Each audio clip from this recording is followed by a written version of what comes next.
Last class में जो discussion चल रहा था हम उसी को कंटिन्यू करेंगे। देखते हैं। आप प्रतिदिन मुझसे प्रश्न करते हैं, अब मैं आपसे प्रश्न करूंगा, प्रभुपाद जी कह रहे हैं। हाँ, ठीक है। मैं कुछ क्षण विचार करना चाहूंगा। श्रीमद् भागवतम में मोक्ष का वर्णन किया गया है। मोक्ष के लिए संस्कृत का ठीक शब्द मुक्ति है। अतः श्रीमद् भागवतम में उसकी परिभाषा दी गई है। मुक्तिर्हित्वन्यथा रूपम स्वरूपेण व्यवस्थिति। मुक, मुक्ति मुक्तिर्हित्वान्यथा रूपम स्वरूपेण व्यवस्थिति। मनुष्य को समस्त निरर्थक कार्य करना बंद कर देना चाहिए तथा अपनी मूल स्थिति में स्थित हो जाना चाहिए। यह मुक्ति है। अब देख लीजिए निरर्थक कार्य क्या होते हैं।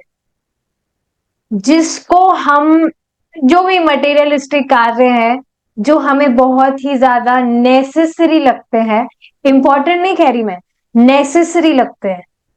नेसेसरी मतलब कि इनके बिना तो भाई हम रह ही नहीं सकते, हमारा चल ही नहीं पाएगा इसके बिना।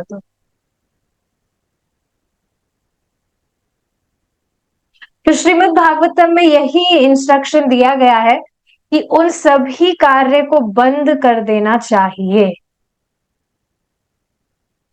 देखिए, जो आवश्यक है वो तो करना ही पड़ता है, पर जो आवश्यक नहीं है उसको हम आवश्यक मानकर बस कर रहे हैं, तो वो ठीक चीज नहीं है। आप देखिए ना, ये हमारी 8वीं बुक चल रही है और अब तक तो समझ आ ही गया कि जो मनुष्य जीवन है वो सिर्फ हमें भगवान कृष्ण की भक्ति करने के लिए मिला है। उसका एकमात्र लक्ष्य ही है भगवान की भक्ति करे और भगवान के पास जाए।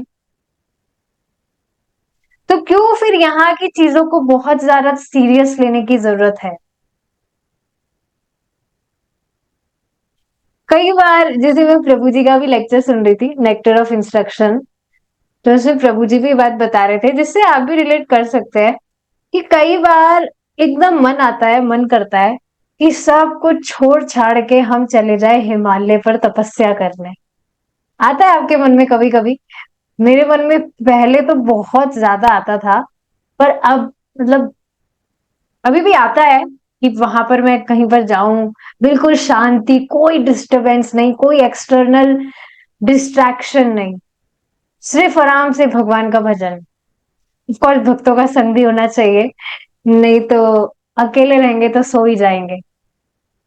प्रभुपाद जी, इसी से मुझे एक बात याद आ रही है प्रभुपाद जी की, that Krishna will can give you whole world, but what will you do? You will simply sleep. ये बहुत ही मजाक वाली बात है। क्या करोगे? भगवान तुम्हें पूरा जगत दे सकते हैं, पर तुम क्या करोगे? तुम सो जाओगे।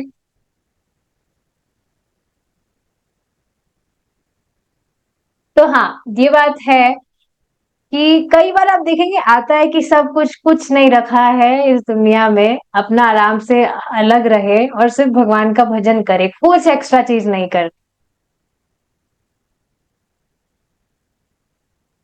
तो ये बढ़िया ही चीज है,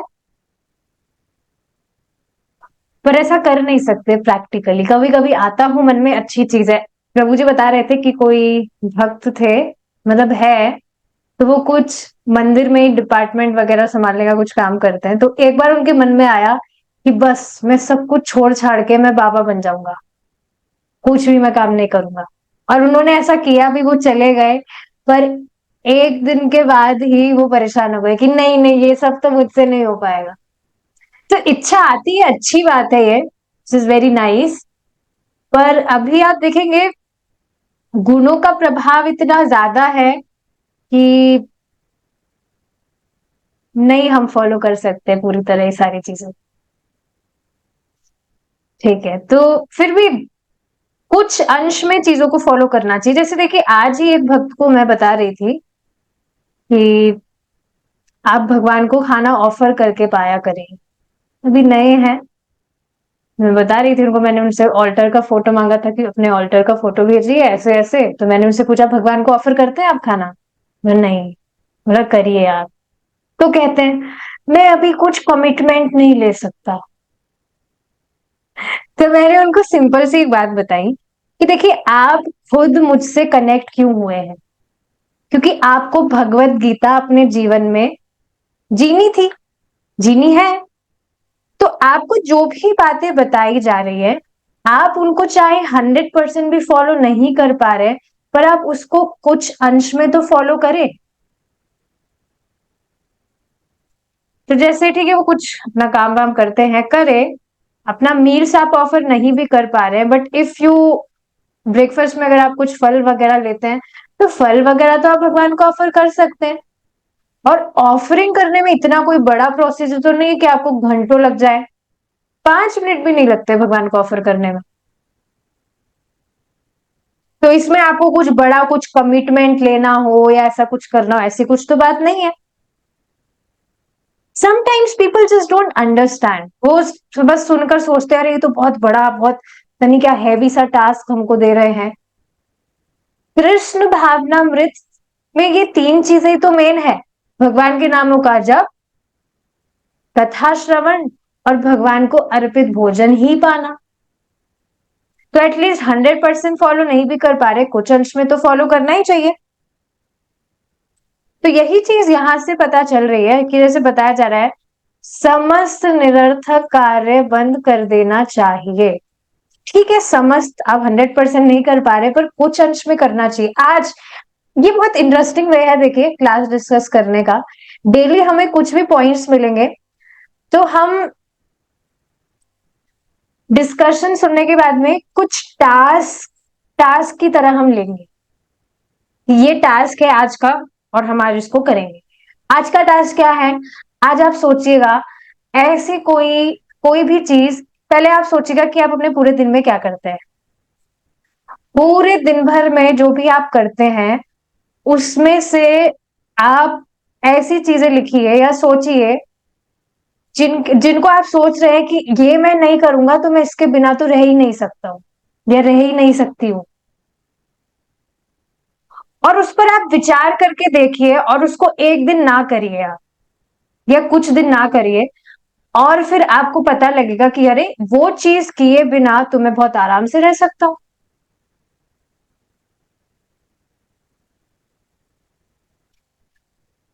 जैसे मूविंग टूवर्ड्स सात्विक मूवमेंट लाइफ स्टाइल अगेन, तो उसमें वो लोग 4 से 5 मील्स बताते हैं। सुबह जूस लीजिए, फिर फ्रूट्स लीजिए, फिर ग्रेन्स लीजिए, फिर दिन में वापस से कुछ जूस वगैरह ले लीजिए, फिर शाम को वापस से डिनर में कुछ सूप वगैरह ले लीजिए।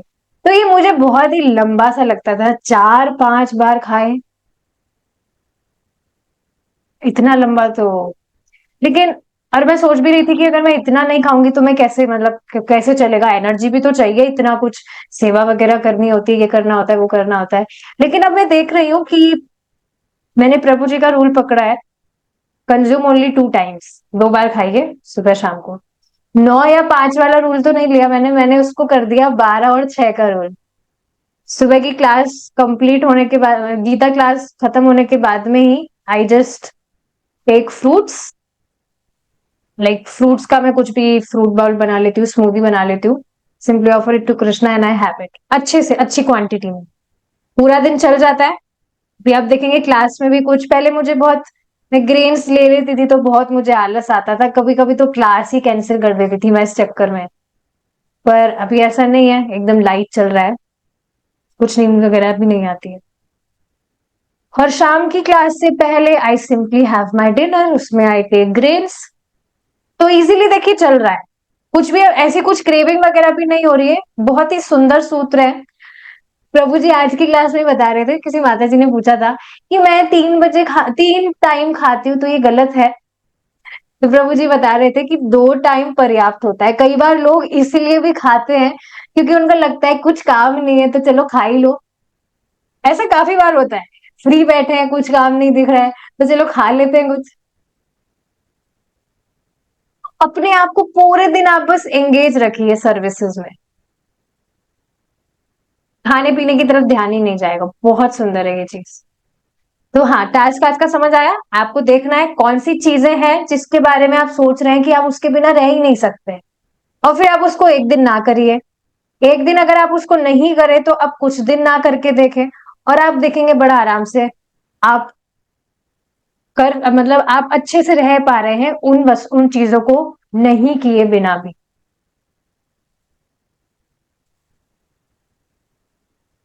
ठीक है, देखते हैं आगे। दुर्भाग्यवश आजकल किसी को अपनी मूल स्थिति तथा उचित रूप से कार्य करने का ज्ञान नहीं है। देखिए, मूल स्थिति का अर्थ समझ रहे हैं ना आप? अननेसेसरी चीजों को बंद करके हमें स्विच करना है नेसेसरी चीजों पर। नेसेसरी क्या है? भगवान का भजन।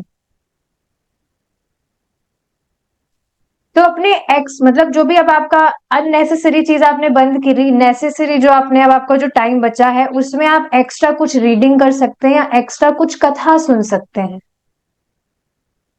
प्रभुपाद जी की 8वीं पुस्तक चल रही है। अगर आपने पहले की जो पुस्तक है वो नहीं, अगर आपने पढ़ी है या सुनी है नहीं है, तो आप उनको अब स्टार्ट कर सकते हैं। बहुत ज्यादा अमेजिंग है ये बुक्स। कुछ भी आप अपना एक्स्ट्रा हियरिंग कर सकते हैं उस टाइम। काम करते वक्त तो हम करते ही हैं, पर कुछ कॉन्शियसली भी हमें करना चाहिए। तो हाँ, ये चीज है। मूल स्थिति में स्थित हो जाना मतलब भगवान का भजन करना। दुर्भाग्यवश आजकल किसी को अपनी मूल स्थिति तथा उचित रूप से कार्य करने का ज्ञान नहीं है। आधुनिक जनता अपने जीवन के विषय में इतनी अज्ञानपूर्ण है, अतएव यह एक अत्यंत अटपटी स्थिति है, उन्हें ज्ञात नहीं है। आप सोचिए, किसी व्यक्ति का एक स्त्री के साथ विवाह हुआ है, अब शादी क्यों करता है? मतलब उसको बढ़िया खाना वाना मिले, जो वाइफ है वो बढ़िया खाना वाना पकाए। सोचिए, शादी वो किया, शादी के बाद पता लगा कि वो जो पत्नी है कुछ खाना ही बनाती नहीं है, बनाना ही नहीं आता है कुछ भी। तो ये उसकी एक अटपटी सी स्थिति नहीं हो जाएगी? व्यवहार उसका होना चाहिए कि वो बढ़िया बढ़िया प्रसाद बनाए, या प्रसाद भी नहीं, नॉर्मल भी अगर हम बात करें, बढ़िया बड़ा वो बढ़िया पकवान बनाए, पर उसको कुकिंग का कुछ है ही नहीं नॉलेज, तो ये उसके लिए एक अटपटी सी स्थिति नहीं हो जाएगी? अटपटी मतलब अननेचुरल, जो जैसा होना चाहिए वैसा नहीं। ये एग्जाम्पल से मैंने समझाया। उसी तरह से हम हमारा जो मूल रूप है वो क्या है, हमारी जो मूल स्थिति है वो क्या है, कि हम भगवान के अंश हैं। ये तो सबको पता ही है। मनुष्य जीवन हमको प्राप्त हुआ है एकमात्र भगवान का भजन करने के लिए, और उसी को बस एकमात्र जिस चीज के लिए मिला है उसी को नेग्लेक्ट करके बाकी सारी अननेसेसरी चीजों में व्यक्ति लगा है। तो यह अत्यंत अटपटी स्थिति तो है। मनुष्य जैसे व्यवहार ना करके, मनुष्य जीवन प्राप्त करके भी भगवान की भक्ति ना करके वास्तविक चीजों में व्यक्ति लगा है। ये चीज पता होनी चाहिए कि जो देवता है, देवता लोग, वे भी स्वयं मनुष्य जीवन प्राप्त करना चाहते हैं, क्योंकि एकमात्र मनुष्य जीवन में ही व्यक्ति बहुत अच्छे से भगवान की भक्ति कर सकता है।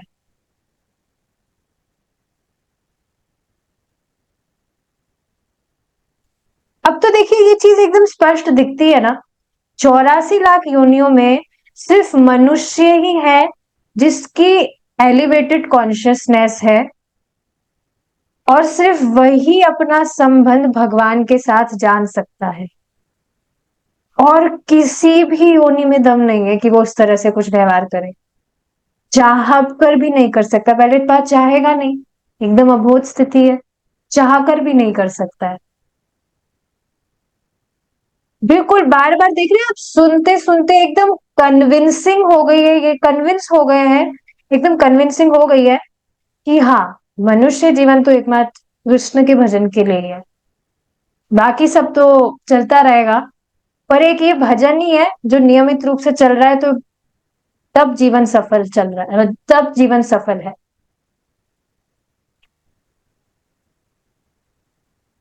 मैं खुद कई बार सोचती हूँ कि भक्ति में आने से पहले भी काफ़ी सारी चीज़ें मैं करना चाहती थी। मैं बहुत टाइम टेबल बनाती थी, अभी भी मैं खूब टाइम टेबल बनाती हूँ।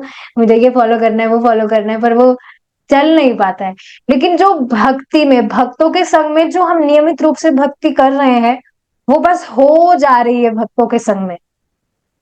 देखिए ना, कहाँ से हमने स्टार्ट किया था और नियमित रूप से करते-करते कहाँ हम पहुँच गए, और इसी तरह से करते-करते सोचिए 9-10 साल तक भी अगर हम इसी तरह से नियमित रूप से करेंगे, तो कितना प्रोग्रेस कर जाएँगे। कभी-कभी सोचते हैं आप ऐसा? कि इस तरह से बहुत सालों ते तक बस नियमित रूप से हम भक्ति कर रहे हैं, तो क्या कहाँ पर कितनी सारी हमारी जो अभी भी आसक्तियाँ हैं जिससे हम परेशान हैं, कितनी वो सब हट जाएगी, और कितना मतलब कथा में भी और ज़्यादा रुचि हमारी बढ़ेगी। बहुत अमेज़िंग चीज़ है। क्या आप मुझे यह बता सकते हैं कि ईमानदार कौन है? यदि किसी को यही ज्ञात ना हो कि ईमानदारी क्या है, तब वह किस प्रकार ईमानदार हो सकता है? किंतु यदि आपको यह ज्ञात हो कि ईमानदारी क्या है, तो आप ईमानदार हो सकते हैं। ईमानदारी क्या है? सर्वप्रथम इसकी व्याख्या कीजिए। आपको जो वास्तव में उचित लगे, वही करना ईमानदारी है। Do you agree with this? जो चीज आपको उचित लग रही है, वही ईमानदारी है। हमको उचित लगता था कि हमारी इंद्रियों को तुष्ट करना, मतलब ये उचित चीज है, तो क्या ये ईमानदारी है? देखिए प्रभुपाद जी कैसे समझाते हैं। एक चोर को अनुभव हो रहा है, अपनी संतान के भरण पोषण के लिए मुझे चोरी करनी है, यह उचित है। क्या इसका अर्थ यह है कि वह ईमानदार है? इस पर एक बहुत सुंदर एग्जाम्पल प्रभु जी देते हैं कि कोई 3 चोर थे, उन्होंने चोरी की। चोरी करने के बाद में जब बंटवारा हो रहा था, तो वो चोर कहता है, ईमानदारी से बंटवारा करना। चोरी करने के बाद देखो, ईमानदारी से बांटना, जो भी तुम, ये जो भी डिस्ट्रीब्यूशन मतलब बट रहा है, ईमानदारी से। कसाई विचार करता है, यह मेरा जीवन है, मुझे प्रतिदिन पशुओं का गला काटना ही चाहिए। ठीक वैसे ही वह शिकारी कौन है? वह शिकारी कौन है? नारद मुनि एक बार एक शिकारी से मिले थे तथा उन्होंने उससे प्रश्न किया, तुम इस प्रकार वध क्यों कर रहे हो? और उसने कहा, ओह, यह मेरा व्यवसाय है, मेरे पिता ने मुझे इसकी शिक्षा दी थी, अतः वह ईमानदारी पूर्वक अपने कार्य को कर रहा था। अतएव ईमानदारी की अनुभूति संस्कृति पर निर्भर करती है, निर्भर है। तो आप सोचिए, ये व्यक्ति का तमोगुणी तो है कि वो सोच रहा है कि इस तरह से मैं पशु हत्या कर रहा हूं, तो ये अच्छी चीज है। अब उस व्यक्ति को, ये जो भी शिकारी है, अपने पिता से उसको ये शिक्षा मिली, लेकिन नारद जी ने उसको सही शिक्षा दी कि तुम ये जो काम कर रहे हो, इससे तुम्हें आगे जाकर नर्क भोगना होगा। जितनी पीड़ा तुम इन लोगों को, इन जानवरों को दे रहे हो, उससे कई अधिक गुना पीड़ा तुम्हें होगी। इस तरह से उन्होंने शिक्षा दी थी उस शिकारी को। शिकारी का नाम था, क्या नाम था उस शिकारी का? मुझे चैट पर बताइए, आपने तो सुनी होगी ना कथा। मेरे को बताइएगा चैट पर, मैं देखती हूँ आज। आज देखते हैं कौन मतलब सुनते हैं ध्यान से। मैं तो सभी ध्यान से ही सुनते हैं, मैं मानती हूँ इस चीज को, पर बताइएगा। तो हाँ, इस तरह से नारद जी ने उसको सही शिक्षा दी, और फिर क्या हुआ, भगवान का वो बहुत ही बड़ा भक्त हो गया। तो ईमानदारी की अनुभूति संस्कृति पर निर्भर करती है। एक चोर की संस्कृति हमसे भिन्न है, वह विचार करता है कि चोरी करना ईमानदारी है। ईमानदारी का कार्य है। फिर ईमानदारी क्या है? हाँ, यही मेरा प्रश्न है। यही प्रश्न प्रभुपाद जी पूछ रहे हैं। वास्तविक ईमानदारी यह है कि आप दूसरे की संपत्ति पर अतिक्रमण ना करें। वाह, इतना अमेजिंग पॉइंट है ये। अब बताइए ये पॉइंट अमेजिंग कैसे है? आप दूसरों की संपत्ति पर अतिक्रमण ना करें, यह ईमानदारी है। इस जगत में जो भी वस्तु आप देख रहे हैं वह किसकी संपत्ति है? भगवान कृष्ण की। लेकिन व्यक्ति उस पर अतिक्रमण नहीं कर रहा है क्या? जो वस्तु उसकी नहीं है उसको वह अपना समझकर भोग रहा है।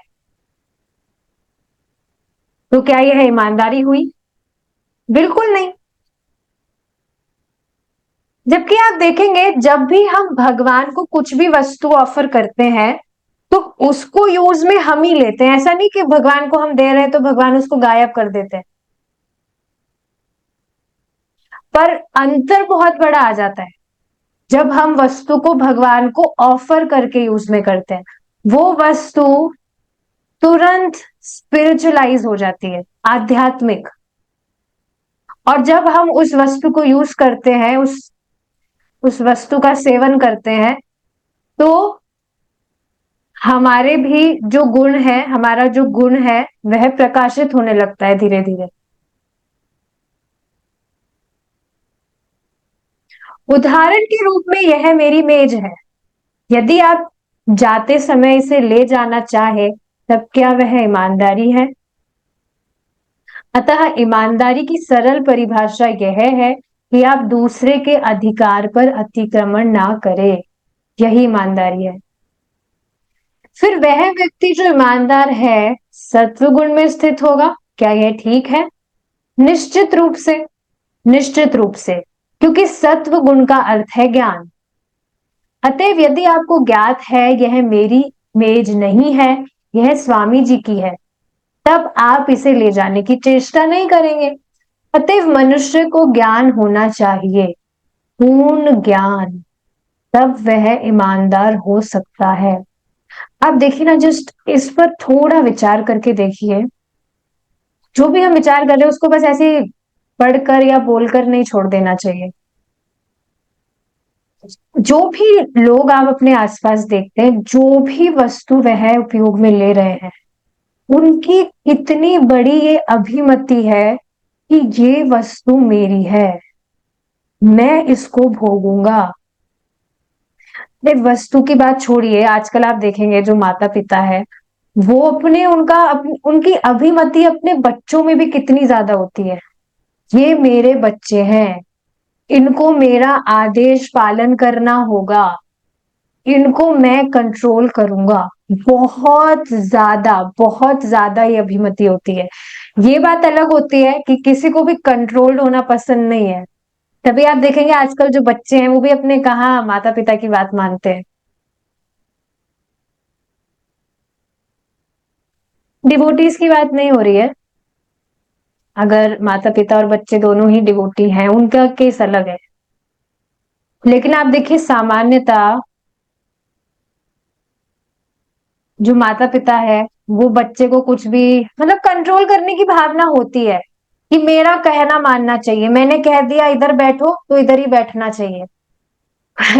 पर आजकल बच्चे का मतलब no one wants to get control. सब अपने मन की करना चाहते हैं। और इस तरह का व्यवहार भी ठीक नहीं ही होता है कि ये हमारे बच्चे हैं तो ये हमारे कहने पर ही चले। मतलब कहने का मतलब आप समझ रहे हैं, नॉट इन दैट वे। एक कंट्रोलिंग वाली जो भावना आती है।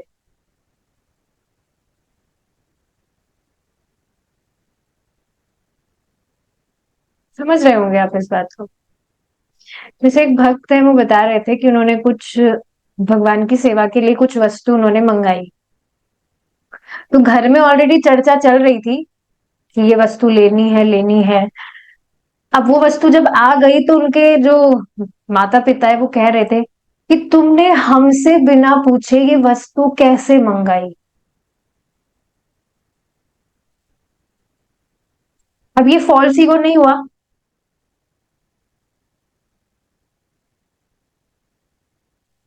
तो ये बात समझनी चाहिए कि, क्या बात समझनी चाहिए, अतएव मनुष्य, हाँ बात ये चल रही थी कि जो भी व्यक्ति आप अपने आसपास देखते हैं उनकी यही अभिमति रहती है कि ये वस्तु मेरी है, मैं इसको भोगूंगा। सबसे ज्यादा ये बात मुझे कब रिफ्लेक्ट करी थी, जब मैं एक बार कहीं से आ रही थी तो मैं देख रही थी रोड पर सब ठेले वगैरह लगे होते हैं जो खाने पीने के, वहां पर सभी की अभिमति क्या थी, मैं मेरा पैसा दूंगा और वो जो भी खाने पीने की चीज है वो मेरी है, मेरी हो जाएगी, मैं उसको भोगूंगा।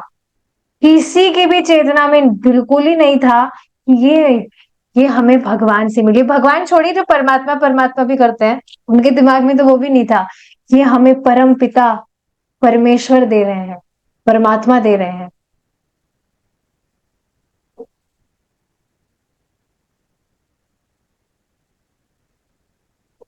तो मनुष्य को ज्ञान होना चाहिए, पूर्ण ज्ञान, तब वह ईमानदार हो सकता है। अभी आपने कहा था कि सत्वगुण भगवान का ज्ञान है, किंतु भगवान के विषय में अधिक ज्ञान ना होते हुए भी कोई ईमानदार हो सकता है, बिना यह विचार किए कि वे इसलिए ईमानदार है क्योंकि भगवान की यह इच्छा है। उन्हें बस ऐसा प्रतीत होता है कि उन्हें ईमानदार होना चाहिए। भगवान की इच्छा तो यह है कि प्रत्येक व्यक्ति ईमानदार हो। भगवान विपरीत इच्छा क्यों करेंगे? अतः यह जाने बिना ही कि आप भगवान की इच्छा का पालन कर रहे हैं, बहुत इंपॉर्टेंट पॉइंट है, यह जाने बिना कि आप भगवान की इच्छा का पालन कर रहे हैं, आप भगवान की इच्छा का पालन कर सकते हैं। समझ में आ रही है ये बात, कि कुछ भी चीज आप फॉलो कर रहे हैं, आपको ज्ञान नहीं है कि ये भगवान को संतुष्ट करेगा, फिर भी यदि आप उसको कर रहे हैं तो क्या वह भगवान की इच्छा का पालन करना हुआ? नहीं। बिना जाने पालन करना यह निरर्थक है। अब आप देखिए, अब ये बात समझ आ रही है, हम जब श्रवण करते हैं तो ठीक है, हमको बेसिक चीजें पता है, जो भी तीन चीजें हम करते हैं, उसके अलावा भी आप देखेंगे श्रवण कर जब हम करते हैं तो कितनी सारी चीजें पता चलती है कि हाँ ये सारी चीजें हमें फॉलो करनी चाहिए। This will be pleasing to Krishna and this will not be pleasing to Krishna. तो ऐसा सुनकर जो भगवान को संतुष्ट करता है हम उसको करते हैं, जो संतुष्ट नहीं करता है हम उससे बचने का प्रयास करते हैं।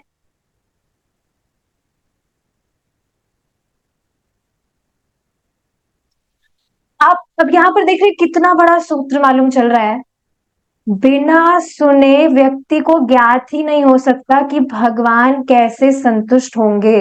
भगवान को संतुष्ट करने के लिए सुनना बहुत जरूरी है, जानना बहुत जरूरी है कि क्या वस्तुएं, क्या कर्म है जो भगवान को संतुष्ट करते हैं।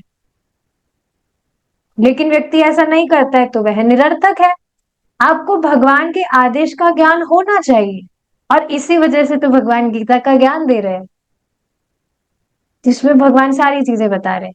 तुम मुझे अर्पण करके खाओ जो भी तुम खाते हो, तुम मुझे पत्रम पुष्पम फलम तोयम दो, खाना भी अगर नहीं दे रहे हो, और तुम मुझे प्रणाम करो, मेरे भक्त बनो। अब बताइए, ये बात जब सुनी नहीं थी तो क्या हम भगवान को पानी भी ऑफर करते थे क्या?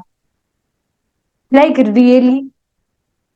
पहली बात तो यही नहीं पता था कि कृष्ण भगवान है, बाकी सारी चीजों का तो कहना ही क्या। मैं खुद इस चीज पर विचार कर रही थी कि ठीक है, मैं सात्विक सात्विक डाइट में फॉलो करती थी भक्ति में आने से पहले भी, बहुत ये स्मूदी बना रही हूँ, ये सूप बना रही हूँ, ये चुकंदर का ये पराठा बना रही हूँ, वो बना रही हूँ, ठीक है मैं बनाती थी। पर कभी भी मेरे दिमाग में चीज ही नहीं आई कि मुझे भगवान को ऑफर करना चाहिए। बस मेरी यही मति थी कि मुझे खाना है ताकि मैं हेल्दी रहूंगी, बहुत बढ़िया, मेरा वेट है वो सही रहेगा, ये रहेगा, वो रहेगा, पूरा बॉडीली कॉन्शियसनेस।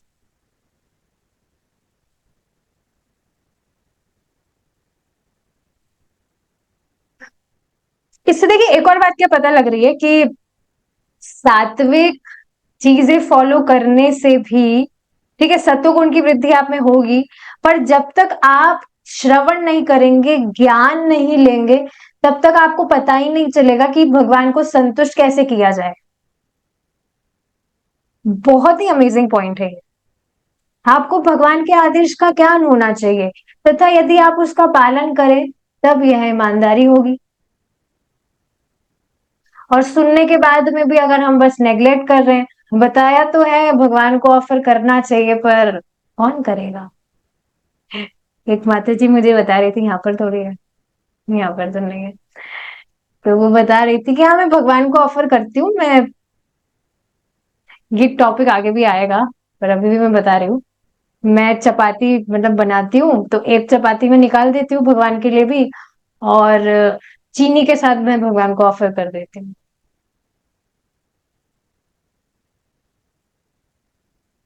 देखिए ये सारा का सारा जो दोष है वो है श्रवण का अभाव।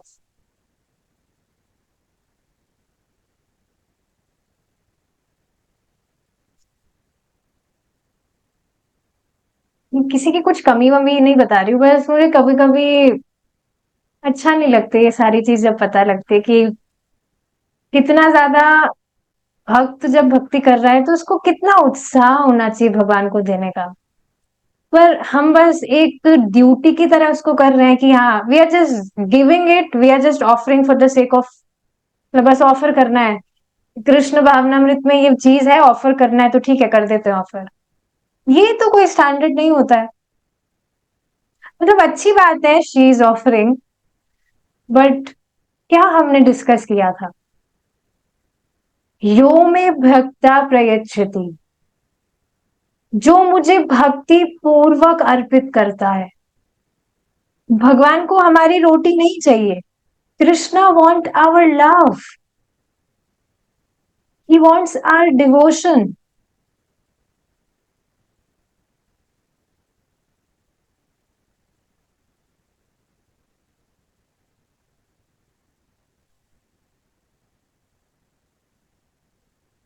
काफी बार मैं कुछ कहती भी नहीं हूँ, जैसे मैंने उनको नहीं कहा था कुछ भी उस टाइम पर एटलीस्ट, क्योंकि मुझे काफी बार डर लगता है। डर इस चीज का कि मतलब मैं कुछ बात कहूं तो उसको कुछ और वे में ले जाकर उनकी भक्ति बाधित ना हो जाए।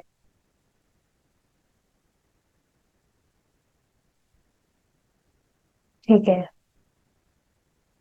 तो ये बात समझ रहे हैं आप, भगवान का ज्ञान लिए बिना हम भगवान की आज्ञा का पालन कैसे करेंगे। क्या भगवान को जाने बिना कोई ईमानदार नहीं हो सकता है?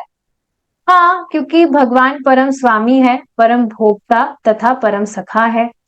यह भगवत गीता का कथन है। यदि किसी को इस तीन तथ्यों का ज्ञान है तब वह पूर्ण ज्ञान से स्थित है। केवल ये तीन बातें, भगवान प्रत्येक वस्तु के स्वामी है। We are not the proprietor, ultimate proprietor is Krishna. आप खुद ही बताइए, इसको एक एग्जांपल से ही समझते हैं। जैसे कोई दुकान में सब्जी बेच रहा है, तो अब वो जो सब्जियां हैं वो उस दुकानदार की है, लेकिन अब जो गाय है वो आती है और सब्जियों को देखते ही उस पर मुंह देने लगती है, ये समझ के वाह ये सब्जियां तो मेरे लिए तो सजाई गई है ताकि मैं बढ़िया से इनका आस्वादन करूं। और ऐसा करने पर क्या होता है, वो खान मुंह दे देती है उसमें, और फिर उसको डंडा पड़ता है, क्योंकि वो जो गाय है वो ठीक है, वो समझ रही है कि ये तो मेरे लिए है, मैं भोगता हूं, मैं इसको भोगूंगी, पर वास्तविकता तो ये नहीं होती है। तो ठीक है, ये तो एक एग्जाम्पल था जो मुझे याद आ गया था। उसी तरह से समझना चाहिए कि परम भोक्ता भगवान कृष्ण है और प्रत्येक वस्तु भगवान कृष्ण की है, वे स्वामी है। तो उनको देकर ही हमें उपयोग में लेना चाहिए, और इसमें कुछ भी हानि नहीं है। आप जो भी भगवान को देंगे, भगवान रंज मात्र भी उसे कम या गायब नहीं करेंगे, एज इट इज भगवान दे देते हैं। इसी पर महाराज बहुत ही सुंदर बात बताते हैं कि भगवान जानते हैं कि उनका जो भक्त है या कोई भी जो व्यक्ति है वो एक नंबर का कंजूस है। तो अगर मैं एक कुछ भी मतलब वो मुझे ऑफर कर रहा है, अगर मैं एक रोटी भी कम कर दूंगा तो ये अगली बार मुझे देगा ही नहीं। इस वजह से आप देखिए भगवान स्वीकार करके उसे एज इट इज रख देते हैं और उसको स्पिरिचुअल कर देते हैं।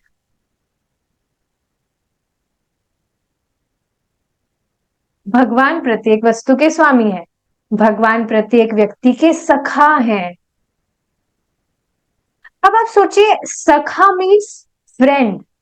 आपके कोई भी मित्र होते हैं, लाइक सच्चे मित्र जो होते हैं, आप उनसे कुछ भी बात कहने में, कुछ भी उनको बात बताने में संकोच नहीं करते, बल्कि आप यही सोचते हैं कि मैं मेरे मित्र से कोई बात मैं बताऊंगा तो मतलब कुछ भी परेशानी है तो उसका सलूशन मुझे मिलेगा, कुछ भी मैं मेरा जो दुख है मैं उसको कह सकता हूँ, वो हल्का होगा। तो भगवान कृष्ण तो हमारे like he is our best friend, कहना चाहिए परम सखा है। परम मतलब he is the best best best. वास्तविक फ्रेंड ही भगवान है। यहाँ पर तो जो भी मित्र है वो तो उनका साथ तो छूट ही जाएगा एक समय में आकर, पर भगवान, भगवान तो हमेशा से ही हमारे फ्रेंड है। मुझे इसी पर एक बात याद आ रही है, मेरी जो कृष्णा कॉन्शियसनेस वाली जो जर्नी है वो यहीं से तो स्टार्ट हुई थी। जैसे मैंने जो वर्कशॉप अटेंड किया था तो उसमें यही चीज बताई थी कि भगवान को अपना फ्रेंड बनाना चाहिए, कुछ भी प्रॉब्लम है भगवान से कहनी चाहिए, कृष्ण से कहनी चाहिए स्पेसिफिकली। तो इस बार जब जो भी वो जो रथ यात्रा वाला फंक्शन होता है मैं उसमें गई थी, तो मैं इस इंटेंशन के इससे गई थी कि इस बार आई विल बी, मैं भगवान भगवान से फ्रेंडशिप करूंगी, I will talk with Krishna, और जो भी बाकी सारी चीजें होती है इस तरह से था। इतना कुछ मुझे उस टाइम पर भक्ति के बारे में तो पता भी नहीं था, पर मेरे दिमाग में ये चीज था कि मुझे भगवान से फ्रेंडशिप करनी है। भगवान को अपना फ्रेंड बनाइए।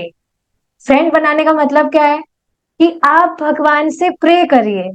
भगवान को बहुत अच्छा लगता है, भगवान खुद खुद चाहते हैं कि हम उनसे कहें, हम उनसे प्रे करें, हम कहीं और कहीं पर भी ना जाए, हम किसी की भी शरण में ना जाए,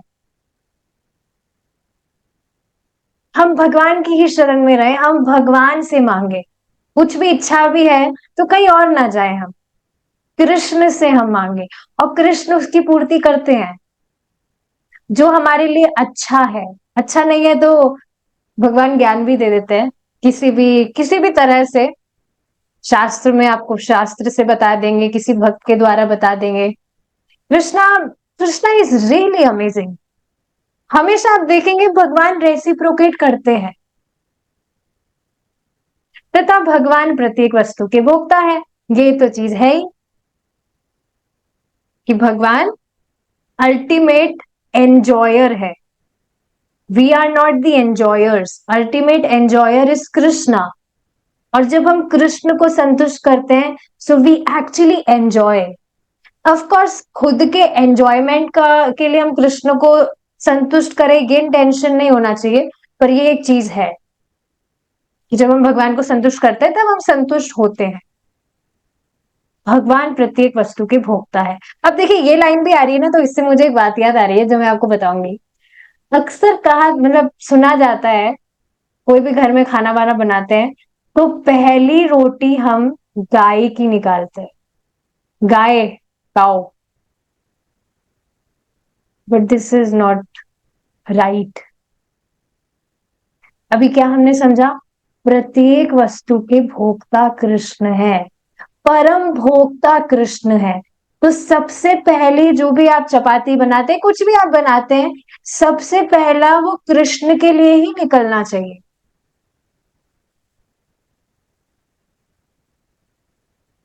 ये चीज मैंने जब सुनी थी प्रभु जी से, तो मैंने नेक्स्ट डे से ही घर पे भी समझा दिया था कि कृष्णा कौन है, who is supreme personality of God है कृष्णा।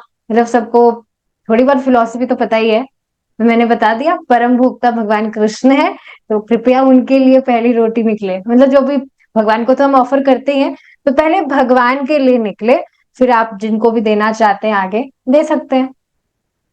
ये बहुत इंपॉर्टेंट चीज है। घर में जैसे ठीक है, सब अगर डिवोटीज नहीं भी है, कि नहीं डिवोटीज कितनी डेमी गॉड्स की भी वो उपासना करते हैं, तो ठीक है, पर भगवान को पहले समझना चाहिए, परम भोक्ता भगवान है, भगवान को ऑफर करने के बाद में आप उनको दीजिए, उनसे वे भी संतुष्ट होते हैं।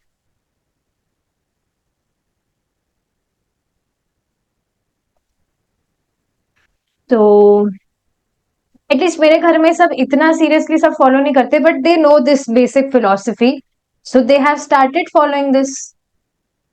कई बार भूल भी जाते हैं, पर हाँ most of the time they follow, पहले भगवान कृष्ण को देते हैं, फिर बाकी सारी चीजें जो करनी है वो करते हैं। तो ये देखिए बात बहुत इंपॉर्टेंट है कि पहले हमें कुछ भी घर में कुछ भी बनता है, so first it should be offered to Krishna. यहाँ तक कि आप भगवान की जो प्रसादम चपाती है अगर आप देते हैं गाय को, तो आप वो भी दे सकते हैं गाय को, बहुत अच्छी बात होगी ये तो। उदाहरण के लिए प्रत्येक व्यक्ति जानता है कि शरीर में उदर भोगता है, हाथ पैर नेत्र तथा कान नहीं, ये केवल उदर की सहायता करने के लिए ही है। उदाहरण के लिए नेत्र, उदर के लिए भोजन कहाँ है, यह देखने के लिए गिद्ध 7 मील ऊपर जाता है। यह सत्य है कि नहीं? ऐसा ही है। तत्पश्चात पंख वहां उड़कर जाते हैं तथा जबड़े भोजन पकड़ते हैं। जिस प्रकार शरीर में उदर भोगता है, तो आप समझ रहे हैं हमारी जो भी ऑर्गन्स है, हाथ है, आंखें हैं, जीभ है, ये सारे के सारे एक सहायक की तरह है। अल्टीमेट जो भोगता है वो कौन है? उदर। और आप देखेंगे उदर को कोई मेहनत नहीं करनी होती है, हाथों से हम इतना मेहनत करके बनाते हैं, मतलब हाथ बनाता है और मुंह चबाता है, दांत चबाते हैं, आंखों से हम देखते हैं कि भाई नाक में ना हम डाल दे, मुंह में ही डालेंगे। तो ये सारी चीजें मेहनत सारी, सब कुछ कर रहे हैं, सारी सहायता हो रही है, उधर को कुछ भी नहीं करना होता है, और क्योंकि अल्टीमेट भोगता वह है। तो उसी तरह उसी भांति भौतिक अथवा आध्यात्मिक समस्त सृष्टि के केंद्र भगवान अर्थात कृष्ण है, वे भोगता है। केवल अपने शरीर पर विचार करके हम यह तथ्य समझ सकते हैं, शरीर भी एक सृष्टि है। और आप देख रहे हैं ना, उधर को संतुष्ट करके बाकी आपके जो भी हाथ है, पैर है, आपका जो भी आंखें हैं, कान है, वट एवर, सारा पूरी बॉडी जो है वो नरिश हो जाती है, संतुष्ट हो जाती है।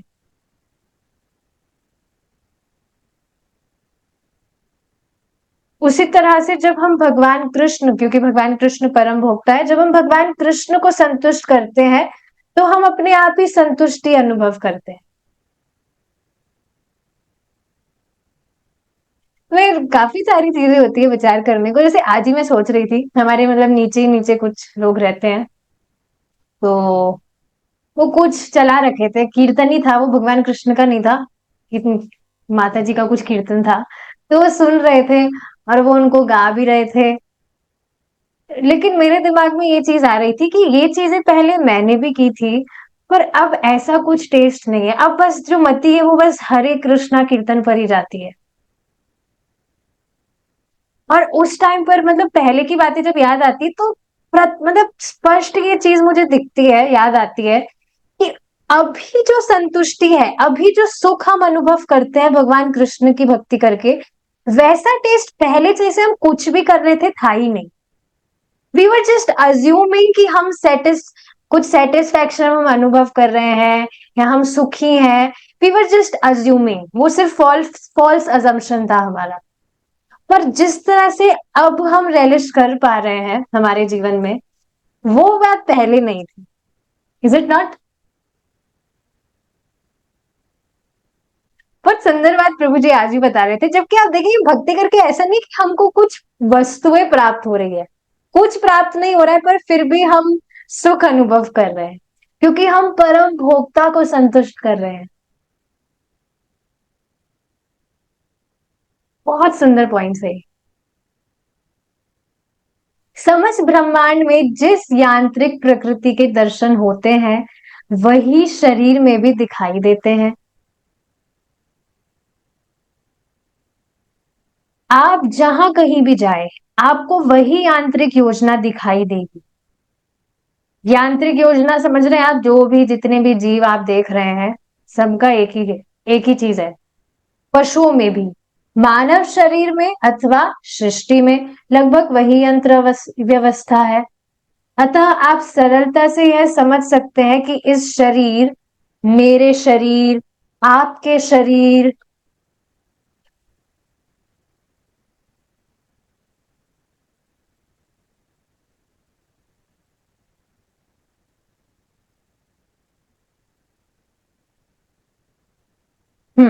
मेरे शरीर, आपके शरीर में उदर ही भोगता है। एक केंद्रीय भोक्ता है तथा उधर एक सखा भी है। क्योंकि यदि आप भोजन नहीं पचा पाते हैं तब शरीर के अन्य सब अंग भी शिथिल पड़ जाते हैं। अतएव उदर मित्र है। तो ठीक है, दिखने में ऐसा लग रहा है अरे इसको उधर, हमारा जो उधर है इसको तो कुछ मेहनत भी नहीं करनी होती है, आराम से भोग भी रहा है।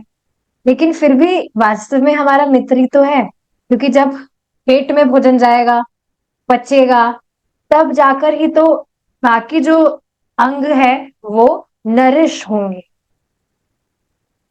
लेकिन आप देखेंगे जिनका जो मतलब पाचन शक्ति है वो गड़बड़ होती है, तो कहाँ वो बहुत एकदम डिस्चार्ज सा फील करते हैं, बहुत टायर्ड सा, यही शिथिल पड़ जाता है। अतएव उदर मित्र है। यह भोजन को पचाकर शक्ति यह भोजन को पचाकर शक्ति को शरीर के सभी अंगों में वितरित करता है कि नहीं? ऐसा ही है। उसी भांति समस्त सृष्टि के केंद्रीय उदर भगवान अथवा कृष्ण है, वे भोक्ता है। अब आप समझ रहे हैं, जब ये बात सुनते हैं कि भगवान अल्टीमेट एंजॉयर है, इस पर आप यकीन नहीं करेंगे, एक व्यक्ति ने कमेंट किया था किसी रील पर कि ये कृष्ण परम भगवान क्यों है, मैं परम भगवान क्यों नहीं हूं, मैं कृष्ण का अंश क्यों हूं, कृष्ण मेरे अंश क्यों नहीं है।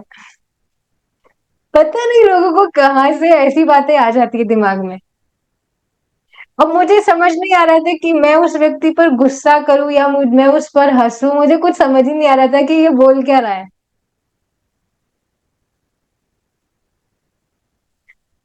कुछ भी बोलते लोग। तो ये बात समझ रहे हैं आप कि भगवान, ऐसे हम सुनते कि भगवान परम भोक्ता है, Krishna is the ultimate enjoyer, पर इसका अर्थ ये नहीं है कि भगवान बस एंजॉय ही कर रहे हैं। कंट्रोलर, सब कुछ भगवान कंट्रोल कर रहे हैं। अभी देखिए आगे जो श्लोक आएगा ना वो बहुत सुंदर श्लोक है, इसको हम डिस्कस करेंगे। आज तो नहीं कर पाएंगे, टाइम हो गया है, पर बहुत सुंदर श्लोक है, उसको कल ही डिस्कस कर पाएंगे हम, उससे बहुत चीजें पता लगेगी। वे भोक्ता है, वे सखा है तथा परम स्वामी के रूप में वे सबका पालन कर रहे हैं। ये बातें पता होनी चाहिए।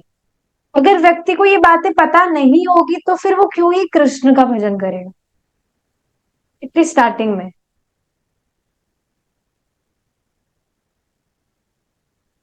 भगवान सबके सुहृद है, ठीक वैसे ही जैसे एक राजा अपने राज्य के समस्त नागरिकों का पोषण कर सकता है। क्योंकि वह स्वामी है। स्वामी हुए बिना कोई प्रत्येक व्यक्ति का सखा किस प्रकार हो सकता है? बहुत ही विचारणीय पॉइंट है ये।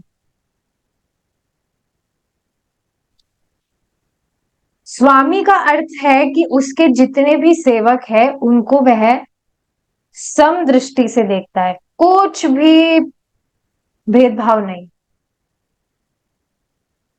तो जब तक वह प्रत्येक व्यक्ति, मतलब जब तक वह स्वामी नहीं होगा तब तक वह प्रत्येक व्यक्ति का मित्र कैसे हो सकता है? सबका सुहृद कैसे हो सकता है? समझ रहे हैं अपनी बात? अभी हमारे बराबर के कोई व्यक्ति हैं तो हम सबके साथ ही, जैसे आप अपनी बात कर लीजिए ना, हमारे हमसे ऊपर है, सीनियर है, कुछ कुछ जूनियर है, कुछ हमारे साथ के हैं, तो हम सभी के साथ तो समान व्यवहार नहीं कर सकते। पर भगवान के लिए तो सभी समान है, एक ही स्तर पर है। तो जब तक भगवान स्वामी, मतलब जब तक स्वामी नहीं है तब तक प्रत्येक व्यक्ति का कोई सखा कैसे हो सकता है? सखा होने का मतलब प्रत्येक व्यक्ति, समझिए आप, हर एक जीव के सखा, हर एक जीव के सुहृद है भगवान कृष्ण। सभी का पालन कर रहे हैं।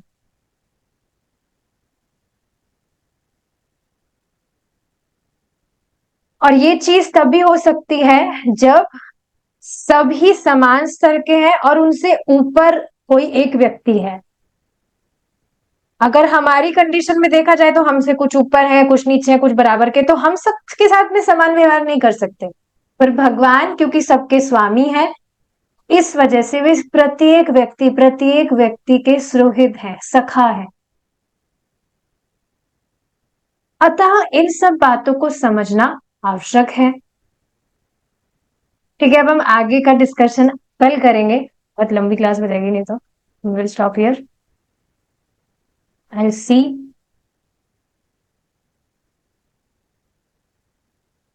हम्म। ठीक है। सिर्फ एक भक्त को पता था कि वो जो शिकारी है उनका नाम था मृगारी। Very bad.